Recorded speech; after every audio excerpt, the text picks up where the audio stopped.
Shiva. So which sutra we are on? सूत्र number 24 क्लेश कर्म Purusha विभाग Vishesha Ishvara. आश्रय अपराकृष्ण पुरुष विशेष ईश्वर. Okay. You see, here we have to define what is Ishvara.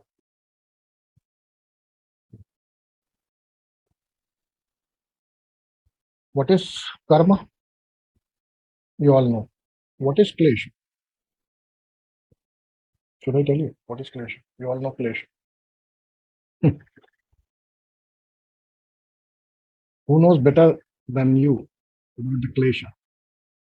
Klesha. Klesha means suffering, unhappiness. Klesha means that which is rooted in avidya, lack of knowledge. Knowledge which is not applied is lack of knowledge. We all have knowledge, but we lack knowledge in terms of application, and therefore. So klesha. Klesha is not the quality of Ishvara, as it was said in earlier sutra, that Ishwar pranidhanadva. So as he has picked up a word Ishvara, he will define Ishvara, and therefore he says Ishvara is the one who is free of klesha karma vipaka. What are the kleshas? Any definition you know? Avidya, asmita, raga, dvesha, abhinivesha. Correct, na? This much I have already told you. Avidya, raga, dvesha, asmita, abhinivesha.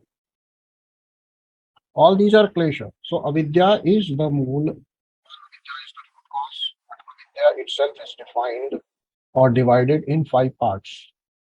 One is avidya itself, which is lack of knowledge. Second is asmita. Asmita is sense of self, which has definition, which is other than your true self. That I amness, which is having certain qualities other than the quality of Purusha, other than the quality of Chaitanya, other than the quality of Atman or Atma. That is Asmita. And last time I also told Raga, Dvesha, all that is rooted in, most of it is rooted in Asmita. And also in Avidya. See, Avidya is the root cause. If I don't know, then I don't know. If I don't know, if I have not been told, then I would never know. Correct? But once I have been told, and if I don't apply that, that is also avidya. That is greater avidya. Because you have the knowledge, but you don't apply it. So avidya in both the senses, whether I have the information or I don't have information. So avidya in this case, where it is being taught as a klesha, there are 5 kleshas. So these 5 kleshas are rooted in avidya. Avidya means lack of knowledge. Lack of knowledge, again, you should know, lack of knowledge not as in lack of information. Because you may say that I have the knowledge and therefore I should not suffer. So it is not lack of information. It is lack of application of the right information or Shabda Praman. That is avidya. Lack of knowledge means lack of will or lack of willingness or kind of aversion or kind of inertia which we have in applying the real knowledge. Correct? The information which is received from the right sources, authentic sources. And authentic sources are those which are received from the ones who have already achieved it, from Apta Purushas, the ones who have achieved, the ones who have received that wisdom by direct experience or by Anuman. Right? So here it has to be noted that avidya is not lack of information. Again and again, I am telling. Second is in avidya, which is called asmita. Asmita is what we think of ourselves as, what we know of ourselves in a transactional world. In this transactional world, we define ourselves as someone. That someone is Asmita, rather than the true being, true self. Let us be clear. Asmita might be due to avidya. If you are not being told who you are, then you don't know who you are. You would always think that you are this body and mind. But once you are given this understanding that you are not the body and mind, and you have evolved yourself intellectually enough to understand that concept and see the merit of it, at least intellectually, in your intelligence, you are able to see the logic and you are able to also infer things. Through intelligence, you are able to infer things that, yes, I don't think I am the body or I am the mind. And neither I am the one definition which I have decided for myself. So that Asmita might be because of avidya.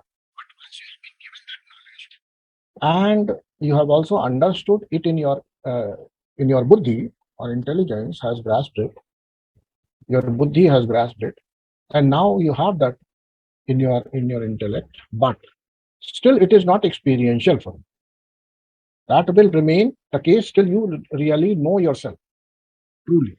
But as I say, once I have known about a fact, if I start applying that in my life, my experience would be easier for me. Correct? For example, suppose you have not yet been granted driving license. You have not been granted a driving license. But what do? You understand the qualities of a driver. Once you know that you need, if you want to attain or that driving license, you will have to acquire all those qualities first. A designated driver yet, but you develop all those qualities and then appear in the exam, and after passing the exam, you are granted that driving license. So even before you became eligible to enter into that exam or write that exam or face that kind of practical test, you developed all those qualities. And that was on the basis of the Shabda Praman. Somebody told you, the documents taught you that these are the things you must know in order to become an eligible driver. A trained driver must have all these. So without actually having that, based on the information received, you started inculcating those kinds of skills in you. Not yet granted the driving license. Or maybe if you are totally ridden with avidya and you did not know, what will you do? You will directly approach the driving license authority and say, grant me a driving license, without even having prepared for it. Understand? You thought that you are a driver, that I can drive and I know how to drive. But only driving is not enough. You should know many other things. Correct or not? So maybe you're driving somehow, you're able to somewhat start the car, move it a little bit here and there, but then you don't know how to negotiate a turn of 8. You don't know how to do parallel parking. You don't know so many things. And you approach. When you say, give me the driving license, I think I know. I can drive. So will you be given that? No. That means you have mistaken yourself as a driver. Your asmita was not right. That means your asmita was not true to what you are. So someone came, someone gave you the list of do's and don'ts, someone gave you the theory part, someone taught you practical, and then you learned it. All that happened. And after having achieved all that, then you sat for the exam. Then you went for the practical test. Now you may succeed, you may not succeed, but at least you are there with the right understanding that you are not yet a driver and you want to become one. Correct? In the same way, when we receive all these words of masters, Apta Purushas, they too do tell us that these are the things which you should know. You are not the body, you are not the mind. You are the bundle of sanskaras. You have been given this human body to know yourself. The purpose is this. And once these information have come to you, these points have come to you, and you have seen the validity of it in your intelligence, then you must apply it. In the first case, you were ridden by avidya, lack of information. Now, even after knowing, if you don't do, you are ridden with avidya. There is information, but you don't apply it. Correct? So avidya will be there. Avidya will be the root cause. And avidya is klesha, because whatever we do, by not applying the right knowledge, it will give us suffering. If you don't apply, you will go to your meditation mat unprepared, and you will think that you can enter into samadhi, and you will fail. Correct. The whole system of yoga leads you to that state of chittam, when either it is concentrated, which is called ekagra.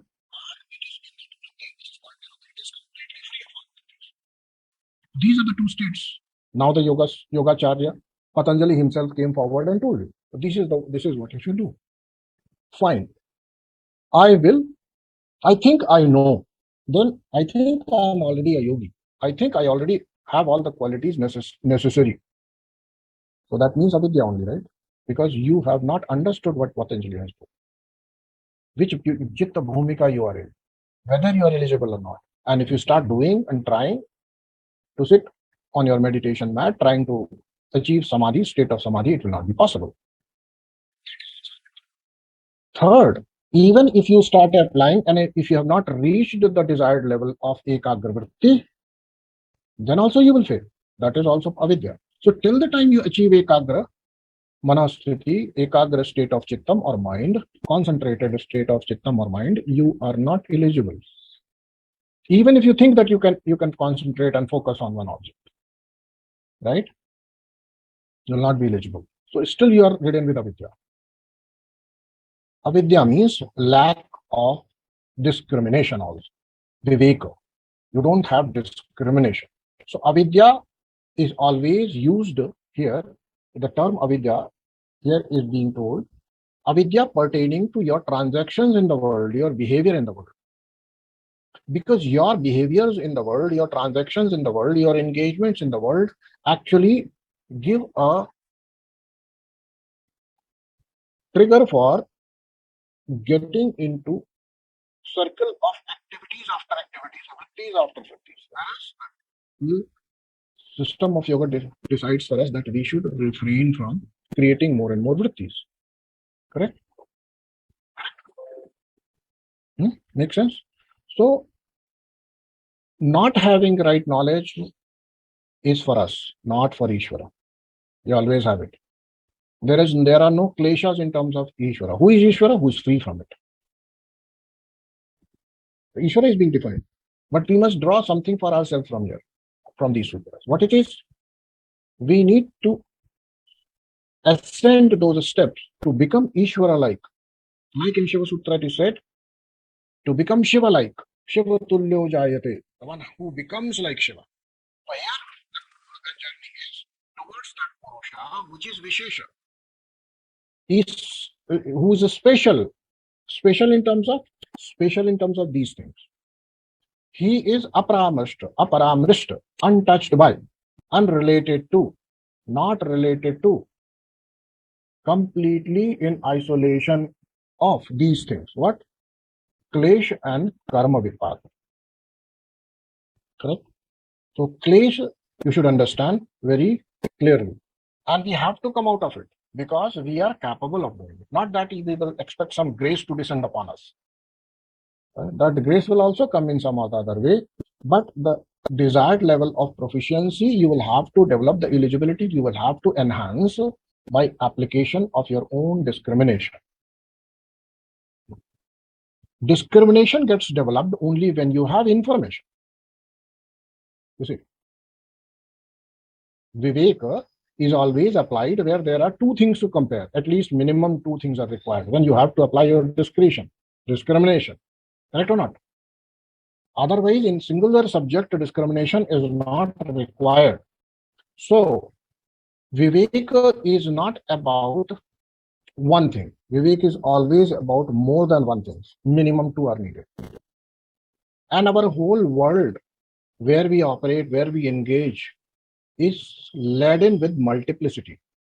And therefore, we will have to apply this Viveka in terms of first, choosing the right kind of actions which don't lead to klishta vrittis, number one. And second, they also make my vritti so much comfortable that it leads me to this place where I don't have any klesha, which is I don't have wrong notions about myself. That means I don't operate with wrong notions about myself. Understand? Which is asmita. Avidya is done away with by having information and then started applying it. Now, avidya part we say we are dealing with it. Correct? Every day we come, listen to these satsangs, discourses, we read books, we challenge the teachers that, yeah, come on, give it to me. And we take it from them, and then afterwards what we do, if we are really interested in what we wish to achieve, then we start applying that, or else we keep it in our safe deposits. Avidya has two levels. One is I don't know, I have never been told, I have never been made to understand. Look at it. That is also avidya. But this understanding itself is not liberating. Let us be clear. By applying these understandings, applying these rules, we will be able to progress towards that state which yoga is asking from us. Yoga says either you be fully concentrating. Correct. Further, karma vipaka. Again, you want to understand what is raga, dvesha, etc. Then you will definitely understand it. See, as a human being, we have all these coupled with our own existence. So till the time we are here in this human body, few things will be liked by us, few things will not be liked by us. Few things will be suitable for us, few things will not be suitable for us. It is the way of life. Correct? For example, as a human being, we would not like to be in any sort of danger. Correct? That means we will avoid certain situations in life. If we are in America, we will not start driving in the left lane. We will have the rag toward driving in the right lane. If we are in Asia or India, we will drive on the left side of the road, right? Left hand. So this kind of discrimination you will apply, and that will be embedded in your being based on your circumstances. Number two, as we have this body, we will always have a dvesha towards something which can harm this body. But that dvesha is common. That is survival. Understand? That is not this body to remain alive has a dvesha towards the poison. So you will, in your discretion, not consume poison. Create a dvesha for poison. And by creating a dvesha for wrong thing, you actually help yourself. Please understand. This is how we convert or we transform all these things which are in turn probably detrimental to our growth. We will turn them to our benefit. That means we will make this avidya also aklishta. Understand? Because avidya will give you klishta vritti. Klishta vritti will create a klesha. Avidya is the cause for klesha. And when it is said that you have to try to move away from the klishta vritti, make it a klishta vritti, that puts onus onto us that all these parts of avidya should be dealt properly by us to make them aklishta. There are two sorts of mental states. One which is elevating and one which is drowning, putting us down. So we will have to use this avidya. Use this avidya because we will remain in avidya. Only Ishvara is not in avidya. Because Ishvara is not in klesha. Klesha is rooted in avidya. And therefore avidya is always part of our being. If avidya is part of our being, we will always remain in klesha. Unless we know how to deal with this avidya part, to turn it to our advantage and make it aklishta. Means now avidya and its subparts are not able to create too much klesha in me. That is our responsibility. Which means we will have to prune our asmita also. We'll have to probably redesign our asmita also. As I always say, that from extraordinary, you should try to become ultraordinary. Because the more specialities you have, Your asmita is more laden with so many things which become problematic for you. And in earlier sutras, somewhere I have explained it that in probably Spandakarikas, everywhere, because the topic is always the same, self-recognition. So whether I discuss Spandakarikas or Shiva Sutras or this particular subject, it will remain the same. I say your speciality is going to create your speciality in self is going to create avenues for your klesha. Number one, your speciality seen in others by you will create klesha again. But can there be a way to look at things, or can we choose to look at certain things in a way which does not create klesha? Because our whole duty is to try and convert the klishta vritti into a klishta vritti. We are going to suffer all through. Life after life, we will continue to suffer unless until we are given this knowledge, and from unconscious ignorance, we are pushed to conscious ignorance. Please understand.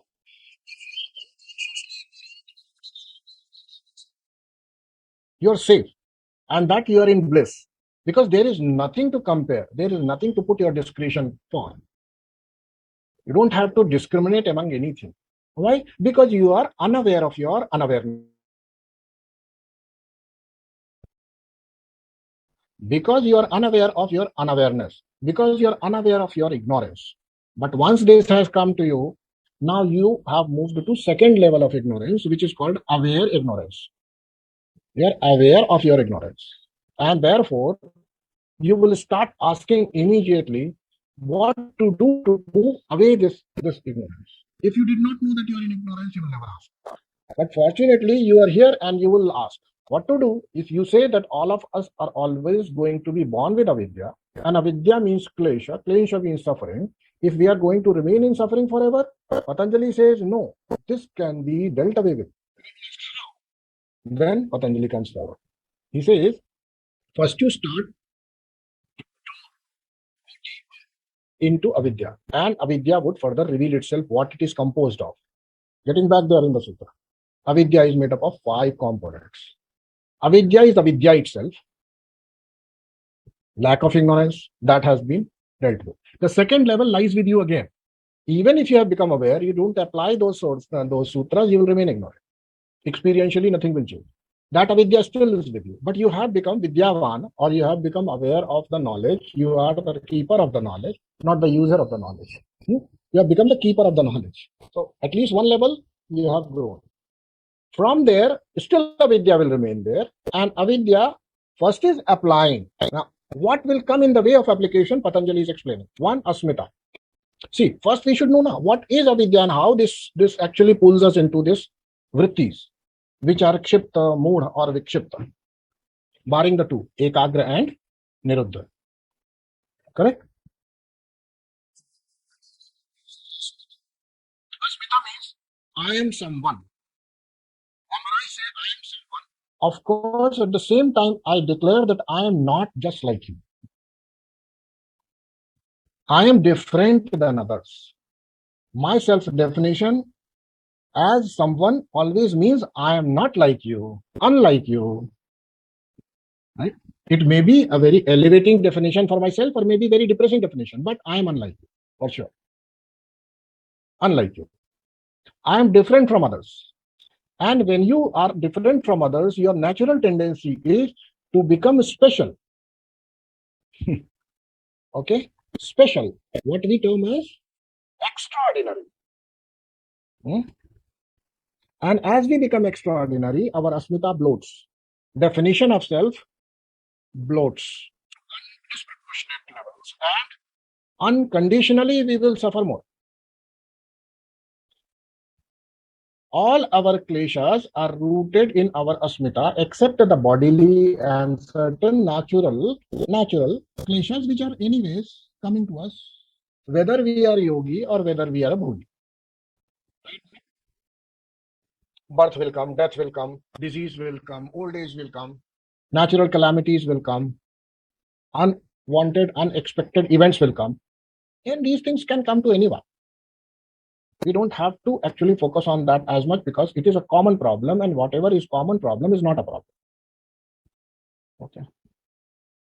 Irrespective of male, female, whatever you are, it is going to affect us equally. Barring those things, the klesha needs to be seen where from it comes. Then it comes from asmita. Asmita.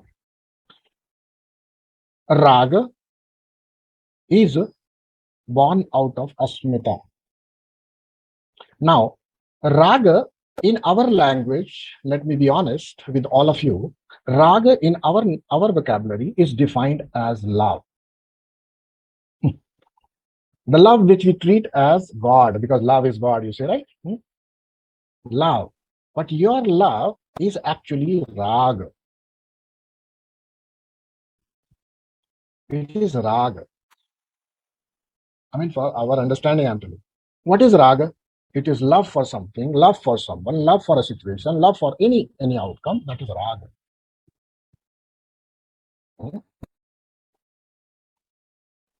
And natural culmination of raga is wherever you have raga, you will dissipate yourself there. That's natural. That means whomsoever do we have love, the kind of love we understand. I love you simply translates into one thing: I need you. I want you. Our love is that. Okay? Our love is that I want to enjoy you. I don't mind if you get pleasure, you also enjoy, you also get good feelings. I don't mind. But I love you for my own sake. If I don't get that from you, you're nobody to me. I don't love you anymore. You are the problem creator in my life. Understand our love? Our love is this. Our love is I want you, I need you. But do we really want presence of a body? No. We want the presence of person. Person who is also embedded with certain things. Actions, reactions, speech, preferences, choices, activities, something, some gestures towards me, some gestures towards others, etc., etc. Fulfilling certain responsibilities, all that. If that is to be taken into account, presence will be the balloon of I just want your presence will be busted. Because if you just want the presence of mine, make a statue of mine, keep it aside. No, nobody wants that. So look at it. We really want certain actions from him, certain things from him, certain support from him. So I just don't need presence. I need activity in the presence. I'm looking for what do you do for me rather than just being there. So that means again, I want you to do all these things for me. That is raga, and that is raga. And in our vocabulary, that is called love. I understand. This is our I love you. This I love you is actually raga. Understand? And I hate you. Wherever you say I love you, I'm sure you have certainly used this term sometime, at least in your mind or vocally, that I hate you. Why? Because your love was never love. Your love was want, desire. And therefore, when it is not fulfilled, it turns into dvesha, which is called anger, which is called repulsion, which is called, in this Patanjali's context, at the higher level, of course, dvesha. The word is dvesha. Dvesha and love. Dvesha, that means hatred, anger, frustration, unhappiness, irritation, whatnot. As many words as you can use to define what is dvesha. Dislike, all these words. Let us understand our vocabulary. No? Then only we will be understanding what is dvesha. And we have to free ourselves from it. Because Ishvara is completely free from it. And what we want to become Ishvara-like. Not exactly an Ishvara, but something like him. Beyond the threshold, if we move, we are godlike. We are given this upadhi also. His holiness. His divine holiness. Right or not? His holiness. What is His holiness? Holiness means He has done away with avidya, if at all He has. But the title simply means that His holiness. He is holy now. He is pure now. What was impurity? Impurity was avidya. Avidya means klesha. So His holiness can never be angry. His holiness can never be irritated. His holiness will never suffer. Understand? His holiness is always in the state of bliss. That is how His holiness should be. In our system, we call it complete dissolution of all the malas. What are those? Adava mala, karma mala, maya mala. All these malas gone. Then we will call someone His holiness or her holiness. Okay? Or her divine holiness. Correct? All right. So this is asmita, which comes as the biggest generator of sufferings in our lives. How? Asmita means specialities. Right? How do you define yourself? This is mostly it is, tell me about yourself. This is a common first question which is asked in interview. What are you going to tell? Self-definition, which you think cunningly so that it fits the bill. Right? Yes or no?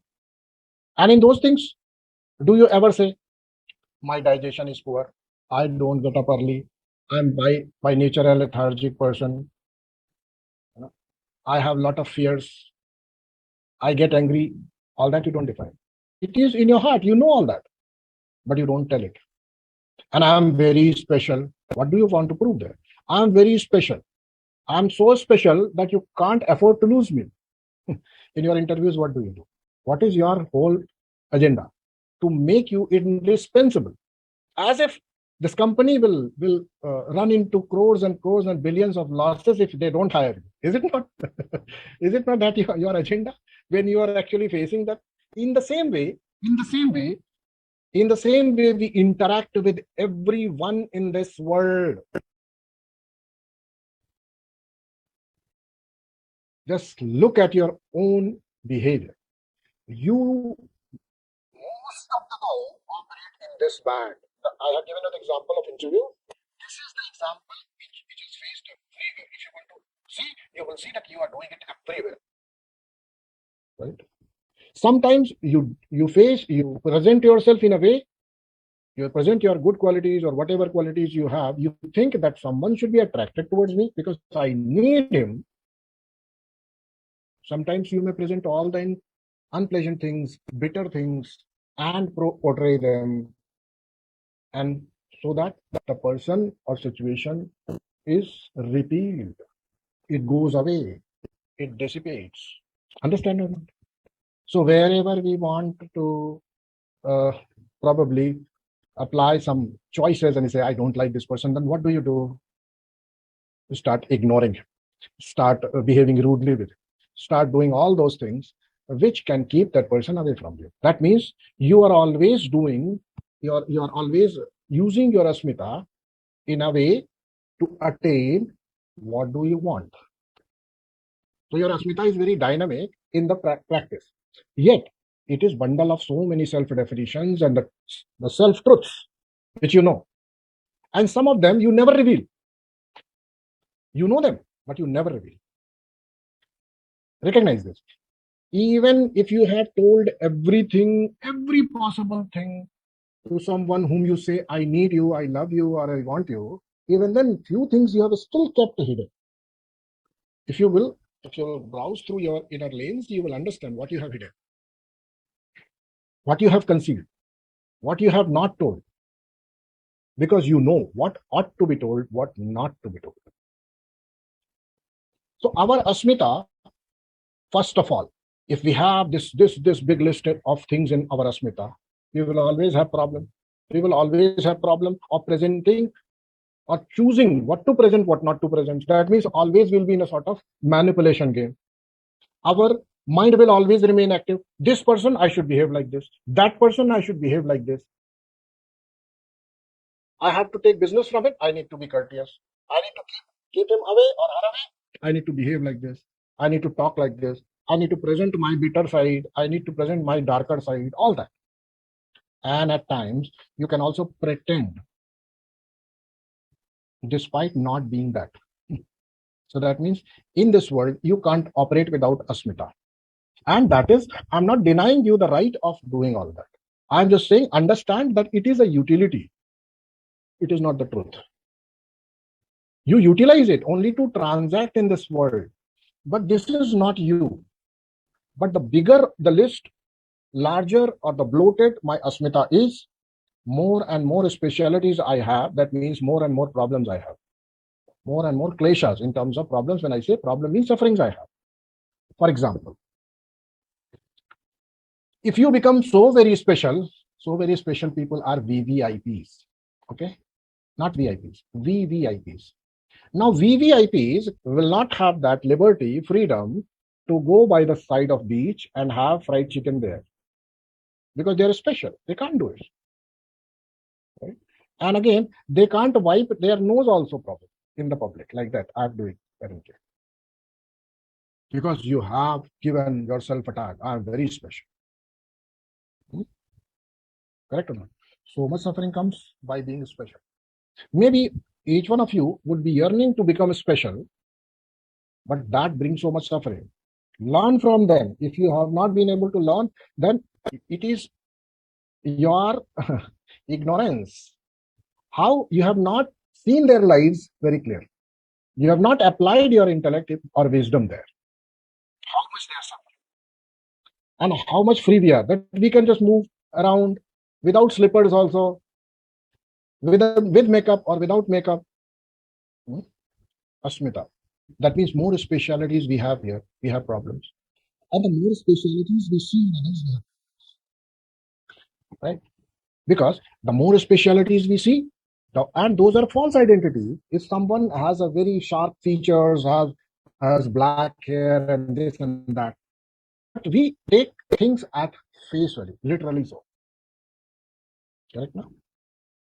So the more asmita we are engaged in, more specialities we are engaged with, we will have problems. We will be the victim of certain attributes of others.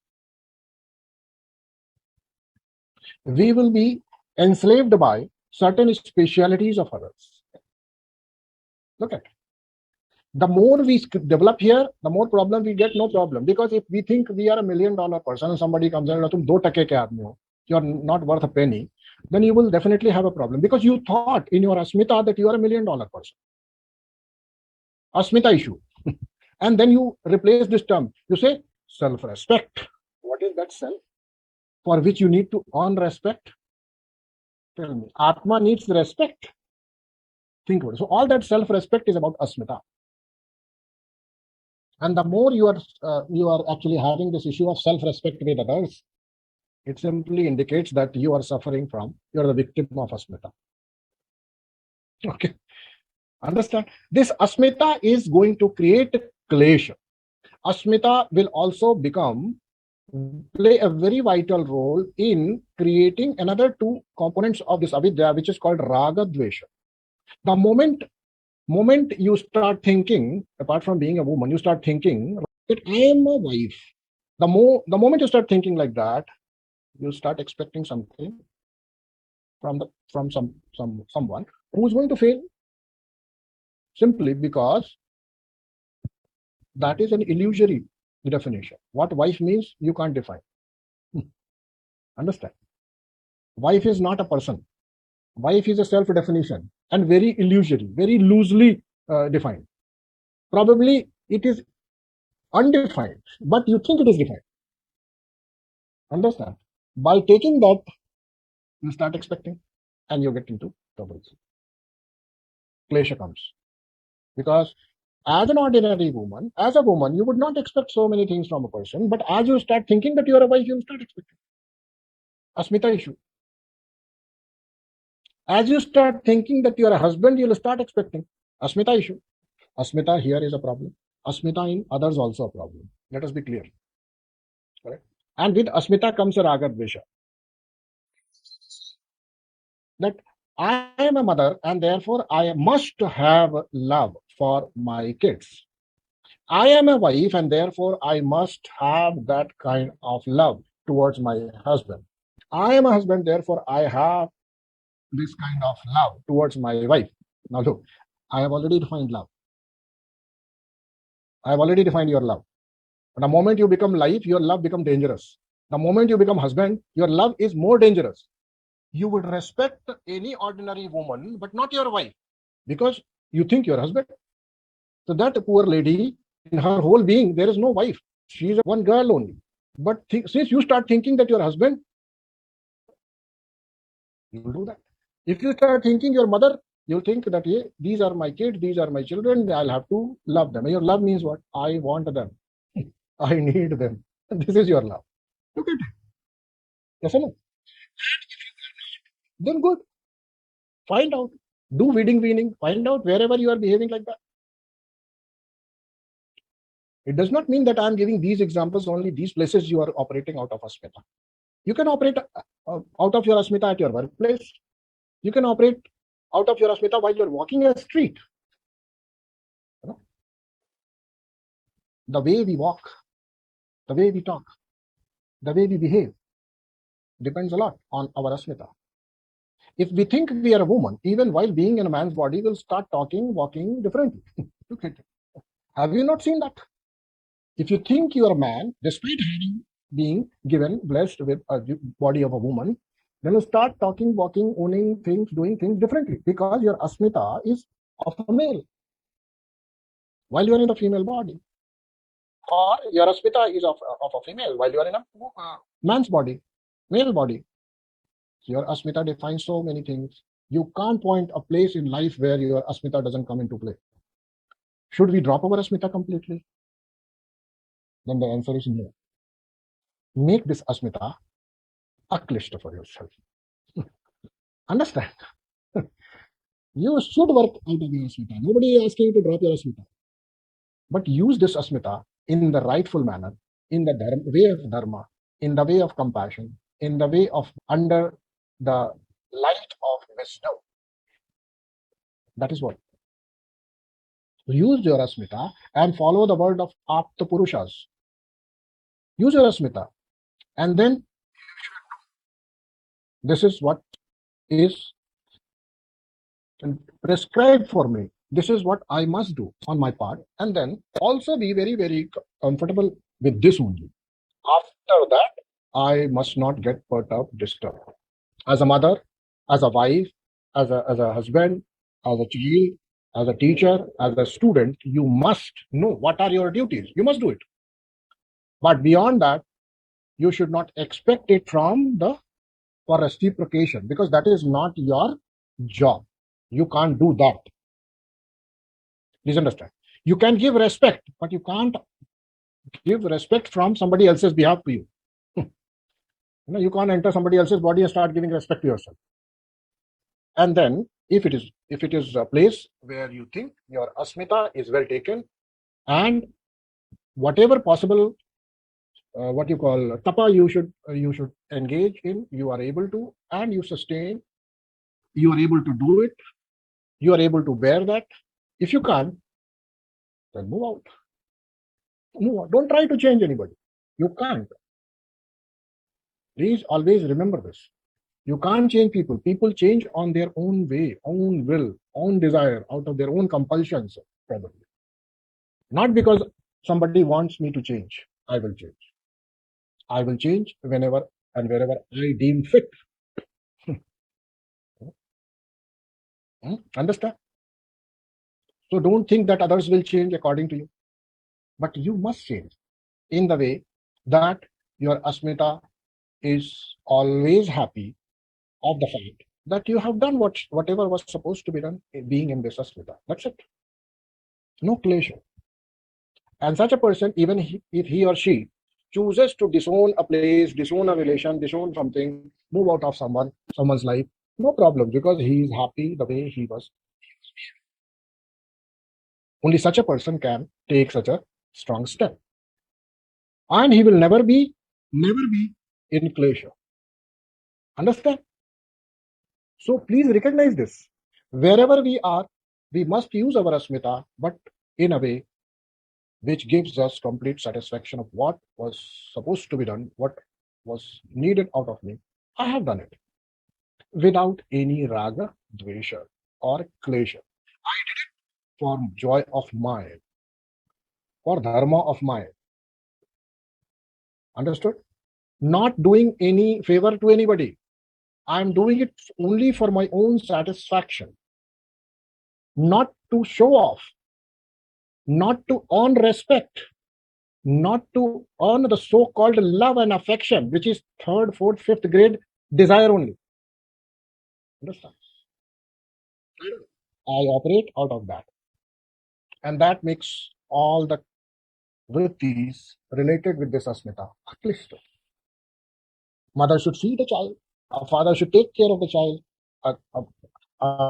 probably a couple should try for whatever he's supposed to, but suppose things don't turn out to be that way, then they must find out the ways in which way they can live their life joyously, positively, so that they feel they have done what was supposed to be in the given circumstance. This is the requirement. We must not always think that things will happen in future. Things happen here and now. Whatever is presented to us, in whatever asmita we are in, we must do what is supposed to be done without raga, dvesha, or fear, which is called abhinivesh. Understand? So raga, dvesha is the part of our being. Patanjali says it is not the part of Ishvara. So understand who is the Ishvara? I can't think of it because I have never experienced that. Is it not? So that is Ishvara. And then comes karma vipakashaya. Karma vipak means the actions and fruits thereof. You see, actions and fruits thereof are always available for our consumption only if we have desire. Desire is born out of avidya. Okay, desire is only born out of avidya. Otherwise, we are intelligently sitting, standing on, if you all know the cricket, standing on my crease and deflecting every possible ball the way it comes. This is the way Gyanis play. Understand? They don't plan for a century. If they are given the chance, they stand there and deflect every ball wisely wherever it has to go. They don't plan for a century. They don't plan to be there forever. And they know this is also temporary. They know their true being is not of a batsman. This batsman means the one who is engaged in this, transactions with Prakriti or the world. They know what their Swarupa is. So if I've been given this job, I do it in my most elevated state of awareness with all.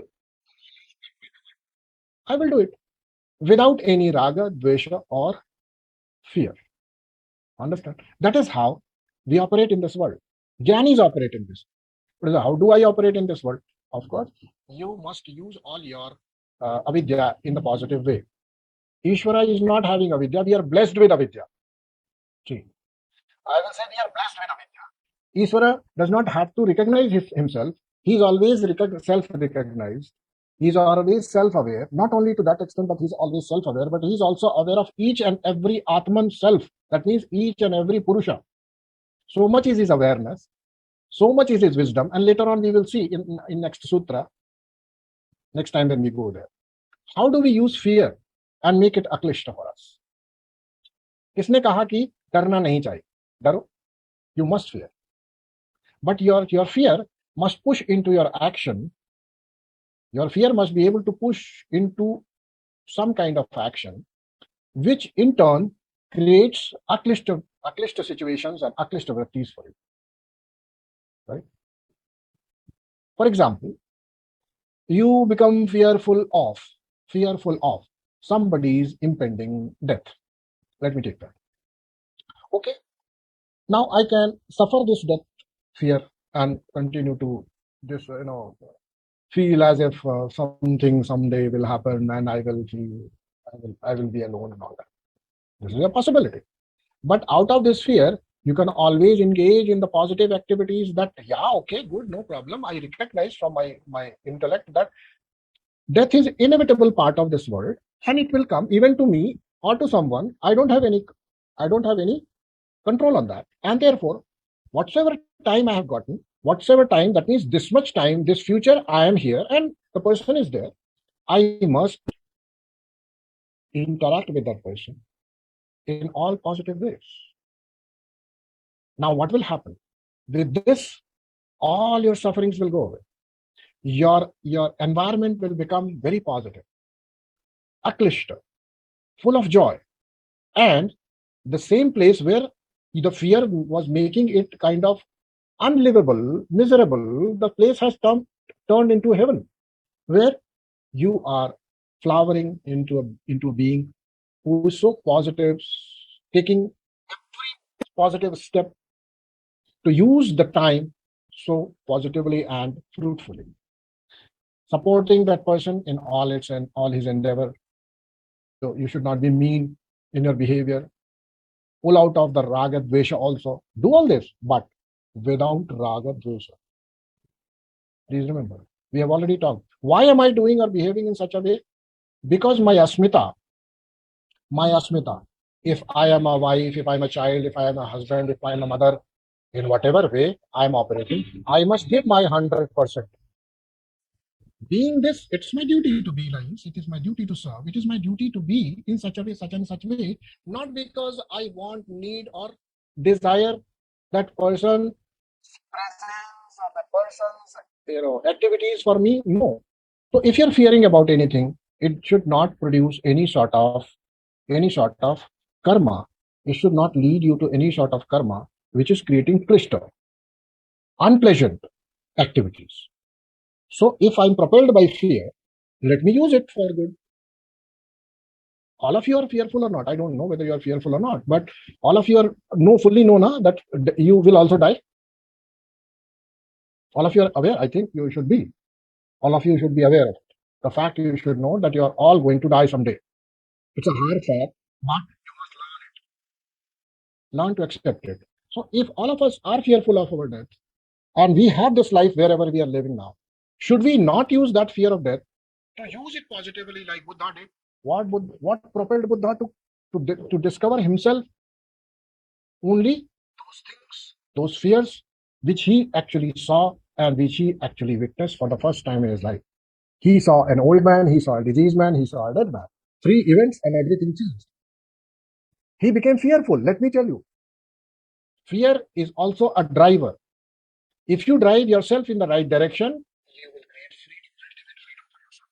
But if you start moving in the wrong direction, your journey will also be a suffering and your end will also be a suffering. Because you cannot come out of this suffering without knowing who you truly are, without knowing at least your journey in that direction will always be of that. Understand? So use your fears. There is nothing to be so depressed about it. Yes, there is always impending death. Nobody knows who's going to die when. But till the time we are alive, we must do everything possible to come out of our avidya. That is the way yoga teaches us. Completely out of avidya, completely out of raga dvesha. And what Patanjali has already told us, live in the state of vairagya. And what is vairagya? Let me tell you. Vairagya is living in vidya. I have already told you. The day you understand and see things with the right perspective, the way you understand this world's nature, truly, you'll always be in vairagya only. Acha, tell me, all of you probably engaged in some or the other work to collect this much or accumulate this much or earn a good name and all that. Please remember, this is not permanent. These people whom you think are going to be with you always, they are not going to be here forever. Even you yourself are not going to be here forever. Now tell me, how much care you take of, or how much respect you give, how much longing you develop towards the hotel room in which you live and spend your good time, probably best of your lifestyle. Do you develop any sort of thing, any sort of attachment? No. Okay, I know this is not mine. I'm not going to take it anyway. Take it along myself. So what do you? Simply treat this world that way. Don't start owning it up. That is living in a Vairagya. Everything, including this body, because this body is also not yours. This body is also not yours. And it is only divine wish that you have been granted this body. And it will be divine wish when the body will be taken up. So don't think it is yours. Use it. Use it. Nobody is denying you this right, but use it for the purpose of moving towards Vidya. When you live in Vidya, you automatically develop Viveka or discrimination, right kind of wisdom. And then the right kind of wisdom always leads to Aklishta Vrittis. And living in Aklishta Vrittis is the first step towards yoga. If avidya is not there, there will be no suffering. No suffering except birth and death or disease and then everything. Everything good. All life smooth ride.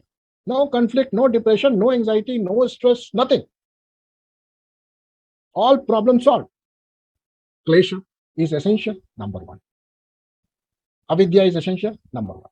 But this is a stepping stone. Second, the guidance of the masters. If you stay in avidya and don't know that you are in avidya, it is also a problem. So both the things coming together is a blessing for us. We have not one, not two, not three. We have 5 stepping stones to move towards our true asmita. And Ishvara is already there. All right? Ishvara is already there. So let us not discuss about it. So thank you so much for today's time. Let's pray and then we'll leave. Om सर्वे भवन्तु सुखिनः सर्वे सन्तु निरामयाः सर्वे भद्राणि पश्यन्तु मा कश्चित् दुःखभाग् भवेत् ॐ शान्तिः शान्तिः शान्तिः ॐ